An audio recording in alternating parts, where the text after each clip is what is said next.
దేవుడు మనల్ని శిక్షించినప్పుడు ఒక చేత్తో పట్టుకుంటాడు, ఒక చేత్తో కొడతాడు కానీ ఆ కొట్టుడులో కూడా ఆయన అద్భుతమైన ప్రేమ దాగి ఉంటుంది. కాబట్టే మనం నశించిపోము. ఆయన శిక్ష మనకు నష్టం కాదు.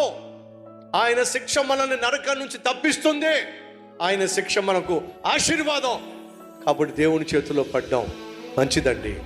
సైతాన్ చేతిలో పడితే నాశనం చేస్తాడు, దేవుని చేతిలో పడితే నరకానికి పోకుండా చేస్తాడు.